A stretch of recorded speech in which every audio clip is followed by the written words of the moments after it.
Go back to the Queen's lying in state, and our political correspondent Tom Harwood is out there in Westminster. He's speaking to people queuing to see the Queen. Tom, what's the mood like this morning? That's right, Mercy. I'm standing here on Albert Embankment, just opposite the Palace of Westminster, at one of the last little turns in this queue before it goes across Lambeth Bridge, through Victoria Tower Gardens, where it snakes and eventually heads in to the Palace of Westminster. So here is one of the final turns in the queue. People arriving here have a little bit of time to go, but can really see the end. And it's fascinating talking to people, the sense of community that there is, the sense of unity that there is, and in many ways how the queue itself has become a bit of an event. The people that are met, the times that are had, the common purpose that is felt is really, really stark. And I wonder if we can speak to a couple of people in the queue now. Excuse me, what has brought you today here? What made you feel like you had to come and see this? Well, I've been a royalist all my life. The first thing I watched was the coronation when I was 5 years old, and I got given a little crown and a mug.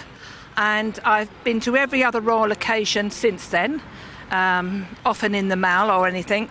And I lost my mum a couple of years ago, and she was a real royalist too, and she would have been with me. So I'm doing it for myself and for my mum. It's interesting to see how many people are doing it for members of their family. Yeah.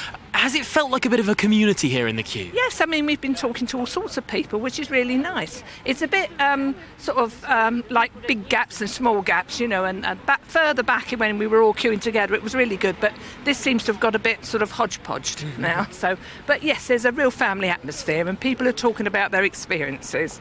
Yes, and my crowning glory was I went to Buckingham Palace for a garden party. I got invited to a garden party a few years ago, which was absolutely wonderful, and the whole family were there. It was absolutely brilliant. Well, fantastic. Thank you for taking the time to talk to us and rejoin the queue. Do not miss it out. I wonder if we can speak to any more people who are coming up along on the queue. Excuse me, sir. Not you. Excuse me. How long have you been queuing for, sir? 5 o'clock. Since 7? Since 5? In the queue.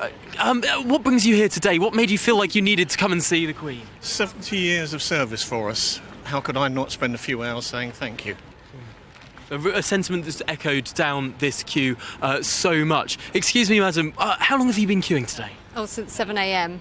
And did you always know that you'd need to come and see the Queen lying in state? Absolutely, yeah. It was just, wasn't even a question. Just had to come, absolutely.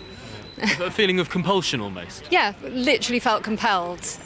Just got to come and pay our respects and say goodbye, basically. Well, thank you for speaking to us. And they're just a flavour of some of the people in the queue. It's interesting, the diversity in the queue as well. All ages, people coming from all over. I've spoken to people from the United States of America, from Australia, from Canada, from the Netherlands, from Spain, from Italy. It's incredible. And of course, across the Commonwealth too. This is something that has really brought people together today.